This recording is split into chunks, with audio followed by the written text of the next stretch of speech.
If the speed of artificial intelligence feels overwhelming right now, you aren't alone.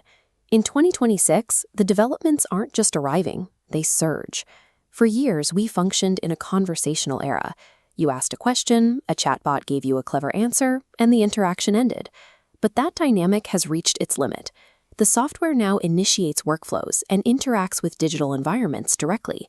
This is the rise of agentic AI. These systems execute actions, navigate through other software, and make autonomous decisions without a human guiding every single movement. Our relationship with the technology has moved from a simple conversation to a collaborative workflow where the machine carries out the labor. We saw definitive proof of this shift when OpenAI released a model with native computer use. A single user prompt triggers 3 parallel paths. The AI independently browses the web, extracts data, and fills out forms. The system manages these multi-step sequences from start to finish, requiring zero human guidance between the first click and final result. You are delegating the full responsibility for the task. You provide the goal, and the system handles every decision until the job is done. By completing the entire sequence, the system performs the labor of a digital employee. Why did the industry move away from the race to build the largest possible models? This chart compares intelligence gains against model size. We have hit a data wall, with no more high-quality human data left to train these massive networks. Adding more processors now yields diminishing returns. Simply getting bigger no longer makes them smarter. This forced a pivot. Companies are now focused on building specialized, highly reliable models that excel at specific tasks. Systems like Google's Gemini and Anthropic's Claude are now matching each other's performance in specialized areas, like complex coding and multi-step reasoning within months of a new release.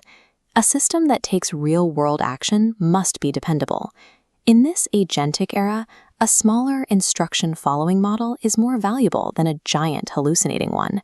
This move towards smaller models broke the monopoly held by a few massive tech firms. A wave of open-source models now allow agile startups and clever individuals to build custom tools on top. This software is also moving onto your hardware through Edge AI, where the processing happens directly on your phone or laptop. Look at the difference in data flow. Instead of sending your requests to a distant server, the information stays on your device. This provides instant speed and absolute data privacy.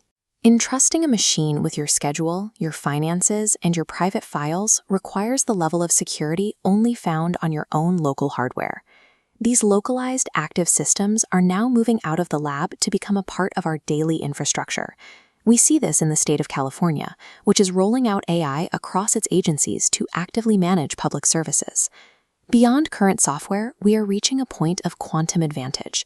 This breakthrough provides the massive computational throughput required for AI to model new medicines and materials in seconds, simulations that would normally take years of lab work. But this autonomy brings a liability crisis. When an agentic system makes a catastrophic error on its own, who is held responsible? Economically, an AI that can execute multi-step workflows in minutes will displace the specific human roles built around those tasks. The essential skill in 2026 is not learning to code, but learning to think critically about AI. You must be able to direct this technology rather than letting its development shape you.